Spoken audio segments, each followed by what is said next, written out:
Welcome back from lunch. Today's panel is going to be a mortgage banker's perspective, borrowers and lenders' experience with COVID-19, and where do we go from here? My name is Jason Berry with Slatt Capital. I'm the moderator today. I'm the Chief Operating Officer of the firm, and we have Michael Heagerty with Gantry and Dan Phelan of Pacific Southwest Realty Services. So thank you both for attending the panel today. What I thought I would do is, before we start and ask Dan and Mike some questions, is I would give a brief overview on the recently released MBA Commercial Mortgage Family Performance Survey that they put out. So they started this survey in March, or actually in April, when COVID hit, from the 20th of the month through the April 20th, and they've been doing a survey every month since then. And so in July, the most recent survey we have, they saw very little change in the overall delinquency rates.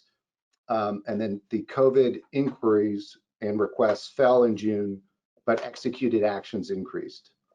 The hotel and retail properties continue to see the greatest stress, with forbearance in effect for 15.7% of the hotel loan balances and 7.5% for retail. Most commercial and multifamily loans are performing very well, with 93.8%, currently up slightly from the month of June. CMBS has seen the most delinquencies, but the good news is they've fallen from 12.9% in June to 12% in July. So that's good news. So I guess my first question to the panelists, maybe start with you, Michael, is what was your experience with the borrower loan relief requests when the impact from COVID-19 was felt in March? Yeah, thanks, Jason. Yeah, you know, we have a portfolio of about 2,000 loans that represents around 16 billion in total loan volume. And you know, with that, I think you know it kind of really started kicking in March with a number of requests. Initially, it was hotels, the hotel portfolio, because they had been having some challenges, you know, even prior to that date, going back to the beginning of the year when the travel, you know, started really kind of ramping down. And then we ended up with to today 292 relief requests as of today out of the 2,000 loans in the portfolio. So that was really the bulk came in between that March date and May, and there haven't been a whole lot of new ones since that date. There's just you know kind of a trickle after that point. Dan, what was your experience? You know, ours was fairly similar. You know, our portfolio is about $6.5 billion. You know, 1,200 loans. We probably had more requests too. We had about 270 loan requests. Not all of them did we take through to actually doing some work on them. Out of those requests, probably half we actually gave relief. Most of the relief came in the form of interest only. And it was primarily retail and hotel in the relief area.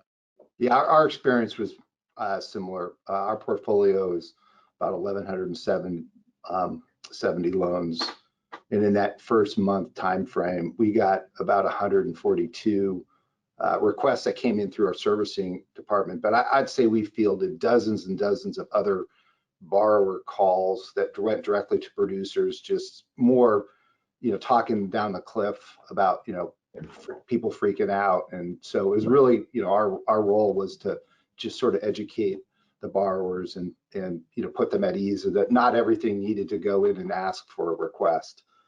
Jason, I think you actually make a pretty good point there, because, and I'm sure Mike, your experience was the same. We had, you know, we logged every request or every call that we got, but we ended up speaking to a lot of our borrowers and just telling them exactly, you know, trying to understand what it was that they wanted and what they were trying to accomplish.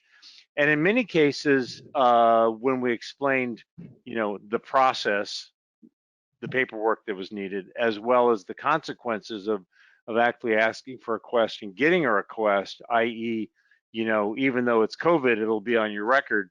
We probably had half of those requests kind of say, no, I don't need it just yet. I'll come back, or, I'm good, and so on and so forth. So I think, that's where our job comes in, is we really spent a fair amount of time trying to clear the air, as it were, as to, who really needed it and who didn't. Was there a theme there in how you handled that as it relates to like my property type? I know, Michael, you mentioned, retail and hospitality in the entry. Was there a theme that both of you saw in how you handled those requests from the borrowers by type of property? I think retail clearly was the biggest for us. We have fewer hotels in our portfolio. And, they went all the way from we had $100 million portfolio that we worked with, as well as $1 million standard loan that we worked with. So, Mike, how about you? Yeah, I would say on the hotel side, we ended up with, talking to the borrowers and kind of worked through relief requests for probably 80% of the hotels that we had. And then a big chunk of the retail portfolio. But honestly, it hit every property type, which was different than other recessions. For some reason, we had requests from property types we weren't expecting, like self-storage and others that had a story and had, with their market issues and their individual circumstances, there was a story there. And a lot of it was, as you say, just kind of talking through it, working through, some of the issues. And, I wouldn't say any of the property types were, completely, immune from the hit, where other markets didn't seem like that was the case, or other recessions. So from the lender perspective, I know that was another, we have to deal with the lenders as well. Now, how did the lenders react to these requests? And did you see a theme in different lender capital sources being more prepared than others? Well, I'd lead off with, the coming out of the gate, the agencies and the banks were really, aggressive, and given the, government subsidies or the government regulation, they came down real quick out of the gate and were providing relief requests that kind of set the tone for everybody else. I would say the life companies were a little bit slower to figuring out what they needed to do. They didn't quite have those, guidelines, and their regulatory groups were a little slower in, helping out from that standpoint. They've kind of caught up at this point to, kind of everybody else. And then CMBS has been, and we have a fair, portfolio of CMBS loans, and they still haven't been able to really figure it out yet. Right. And I think a lot of that comes down to the regulatory, because the banks and the agencies were able, the government came out right away and say, look, you can give this relief 90 days, whatever it is, set up the guidelines, where the life insurance company industry, they really had to go state by state, getting all the regulators to agree to a plan. And that just took quite some time. And I will say that, CMBA, MBA, and the mortgage banking community were very active in helping that whole process come about. And it did eventually. Our experience, we had a few of our life companies come right out and say, look, if it's retail, if it's hotel, here's the package, sign on, and it's done. And we had others that we really, really struggled with. They just couldn't get over the concept of, this is not like we have ever experienced before. It isn't like the early 90s or the 2007 or so and so forth. We were just here.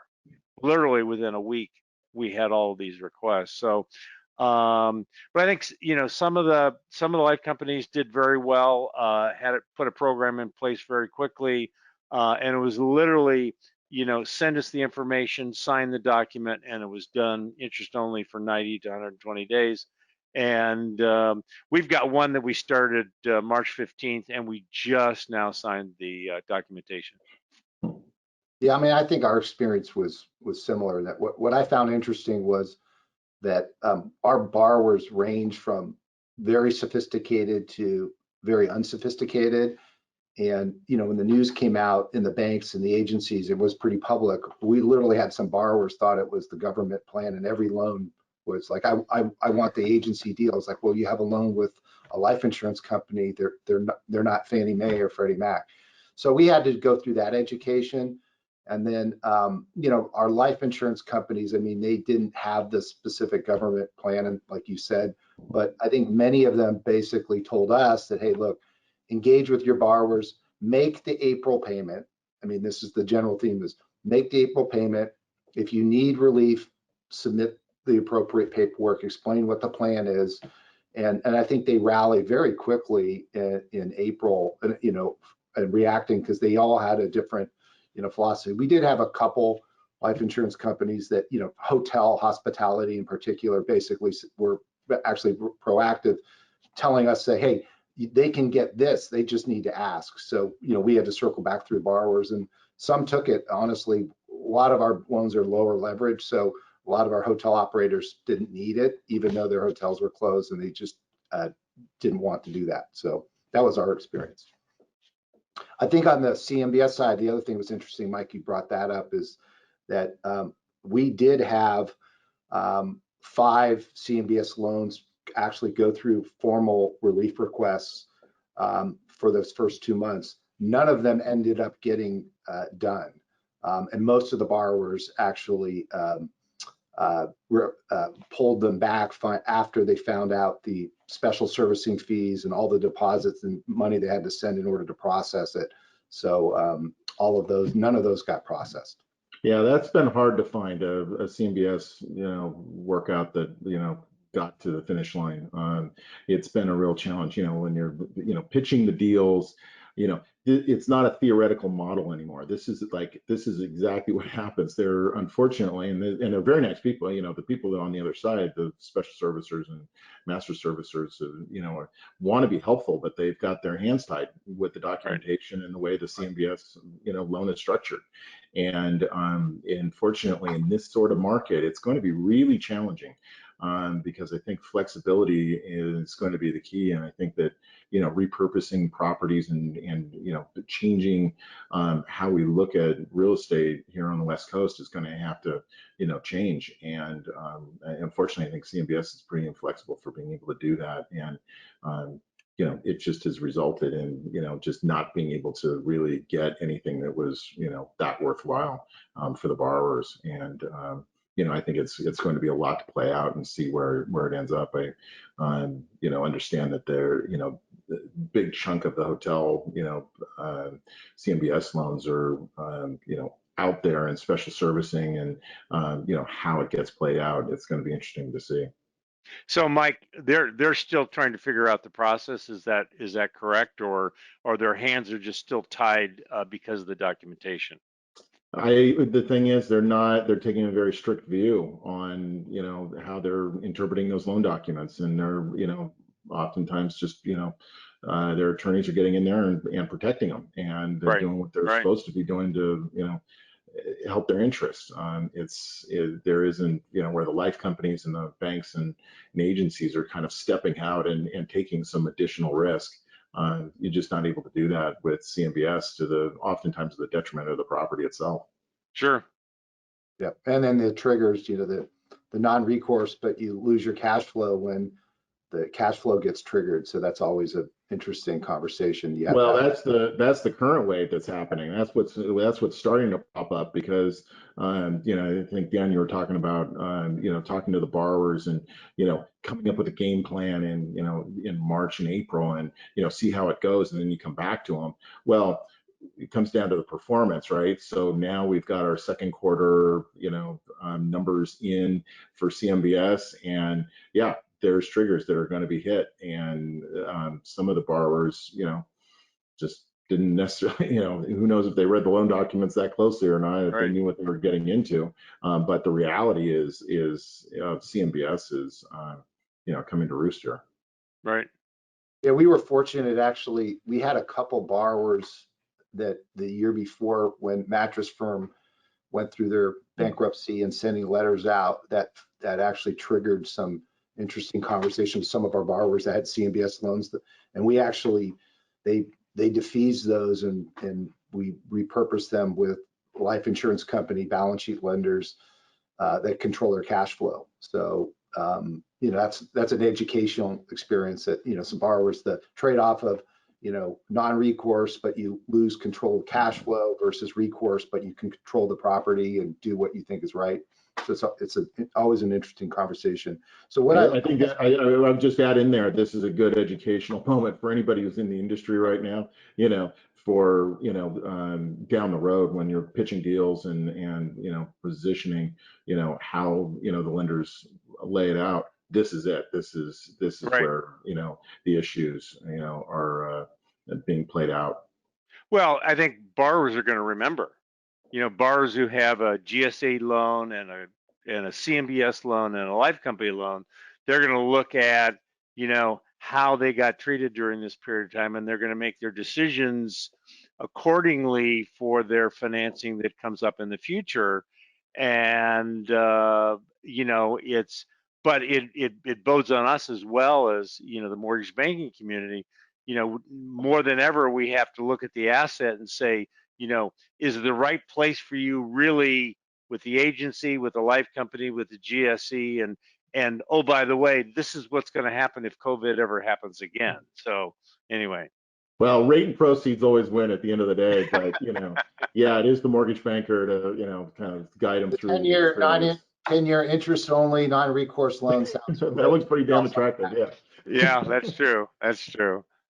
So, I mean, I guess there's a good sort of transitional question, you know, is, you know, with this COVID crisis, you know, both of you have been through this various different, you know, crises in the past. How does this period of stress compared to, you know, the Great Recession and you know, the dot-com, you know, that we've had various times when the market's been difficult. How does this one compare? You know, I think this one's very different from, I mean, I have had the, I don't know whether you call it fortune or not, you know, we went through it in the 70s. We went through it, you know, in the early 80s, you know, very high interest rates, a lot of lenders out of the market, people's inability to borrow. We went through it in the early 90s, where really it was a downturn in the economy. It was you know, very little capital was available. We had overbuilding that occurred in the late 80s. You know, in 2007, it was just a crash. We could see it coming. People kind of knew it was coming, but, you know, long about February of 2007, everybody said, hey, get your things closed as soon as you can, because by 08, you know, this wave that has crashed is going to start to fall down. You know, this is so different because, you know, February at the CREF conference, everybody's blowing and going, and, you know, it's going to be a great year. And, you know, March 15th, the world came to an end.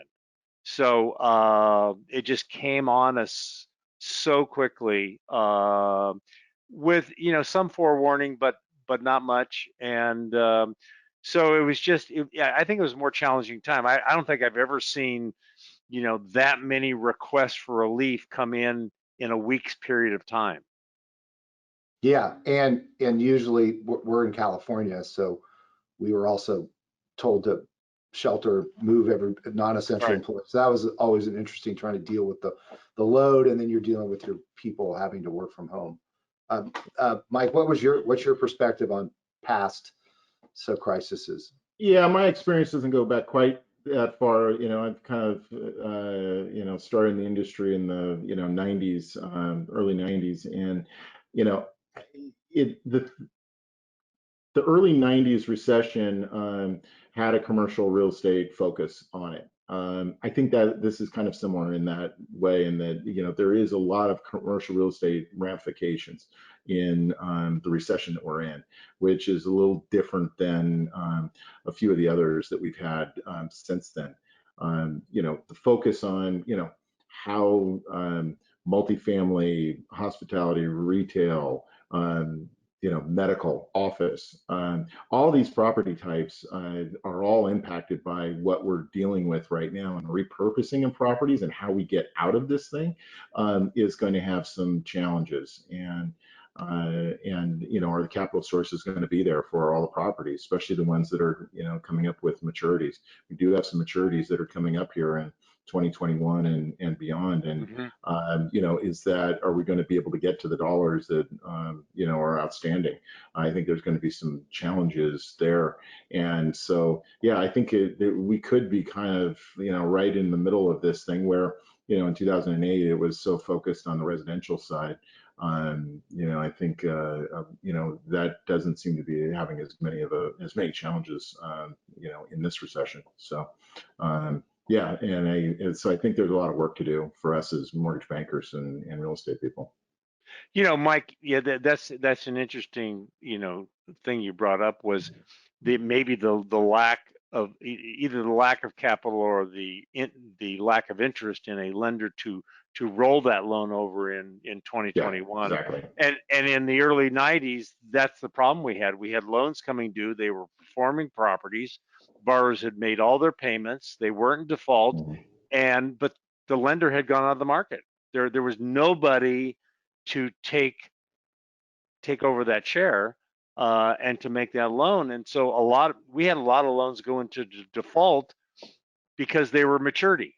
And clearly it was only because of maturity. They got caught at that period of time where capital was very, very strict. And I think 2021, anybody's loan who comes due in 2021 and it's retail or hotel are going to have an awful challenging time to roll that loan over.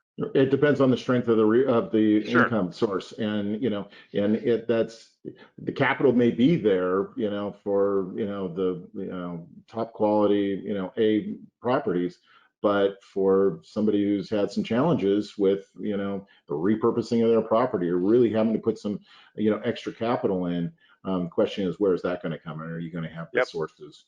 Related to that is, are you seeing a sort of a second wave? I mean, most of the requests came in were relatively short term, 3 to 4 months. Maybe hotels got a little longer. Are you seeing now that we're in, the tail end of August and September, are you seeing a second wave of requests? And how do you think the fall and winter is going to look?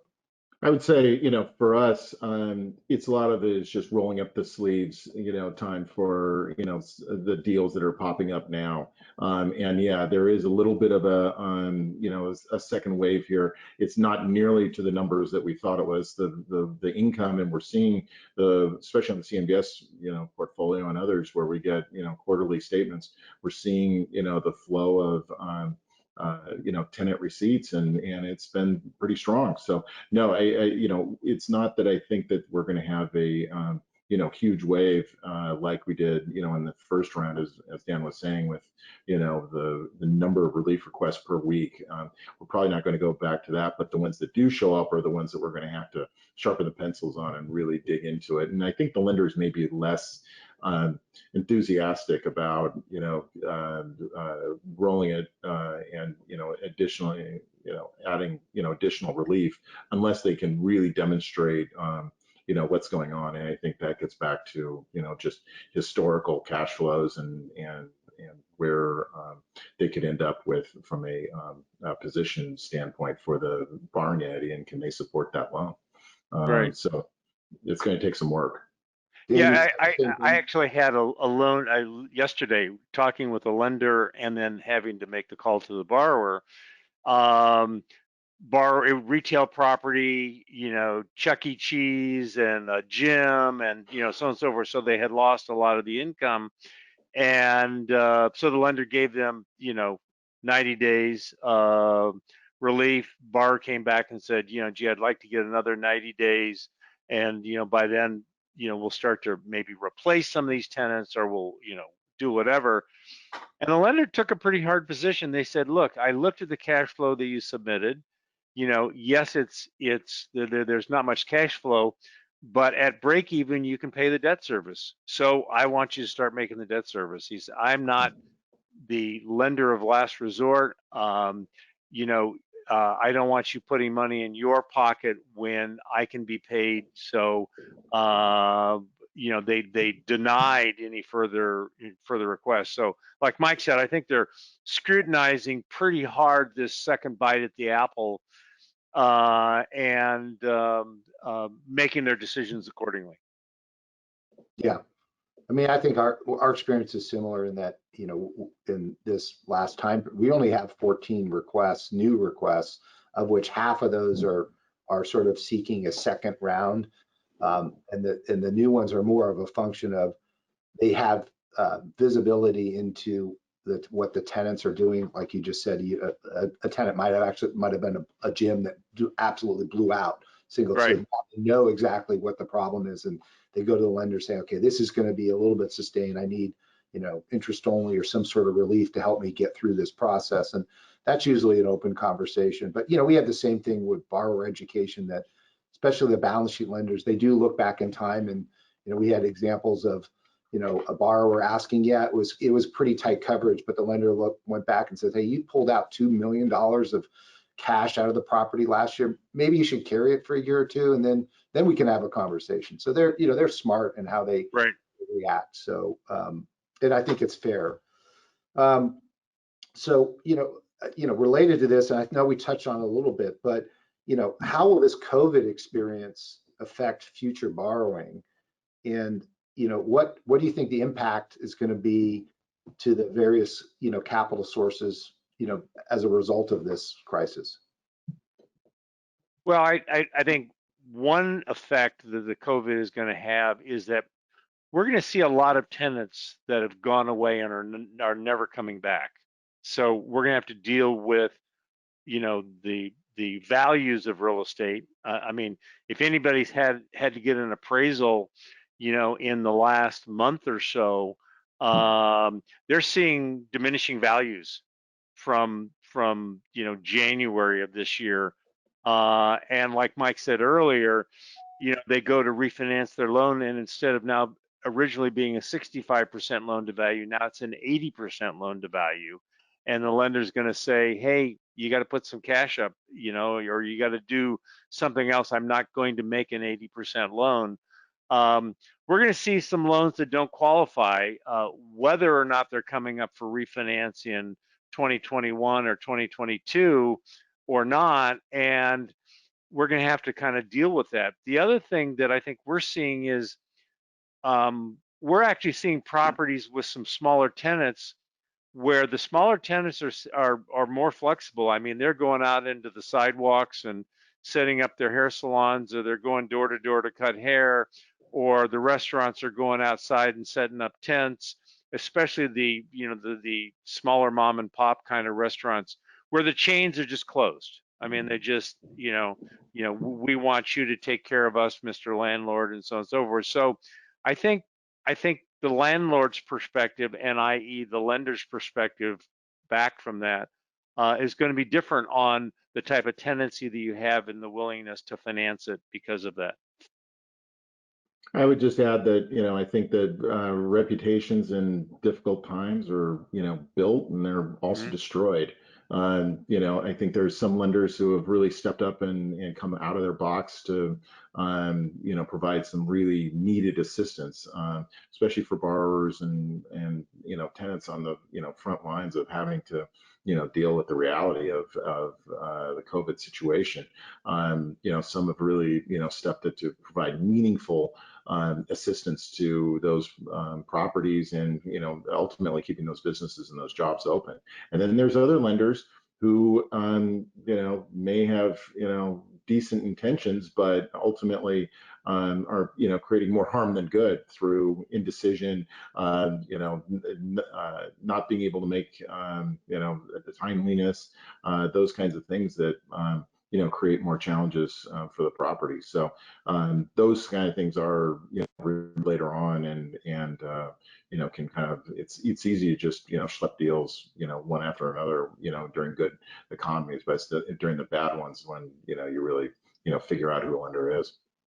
Yeah, and the other thing I was going to bring is that when you think about, I mean, we just closed a loan, and this is a loan we took after took into application after COVID hit, and we just closed it last week.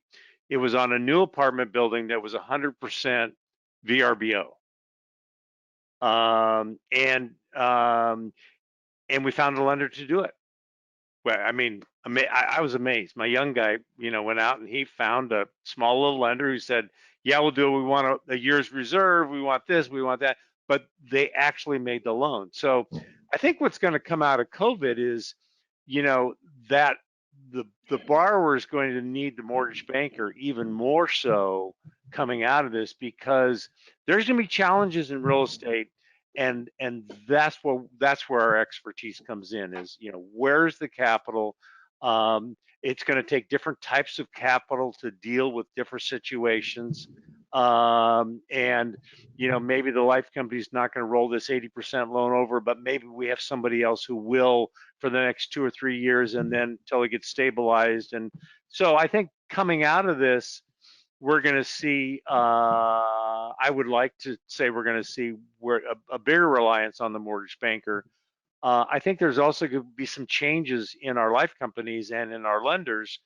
A lot of them have seen that they can operate from afar. I mean, we got one lender who's up in Vermont and his office is in Tampa, and so I think we're going to see some changes, geographic changes, as to how they deal with their personnel, and whether or not they all come back. I mean, we're going to have, as our companies, we're all going to have to deal with that as well. So I think there's going to be a lot of changes coming out of COVID. Well, you got the last word, Dan, so because we got to wrap this 30 minutes. Oh, I'm sorry. I appreciate everybody's time, and I actually agree. It's a great, I think the role of the mortgage banker more than ever is extremely important, because we have a lot of, we can add. So thanks for wrapping it up for us, and thank you for your advice and assistance today.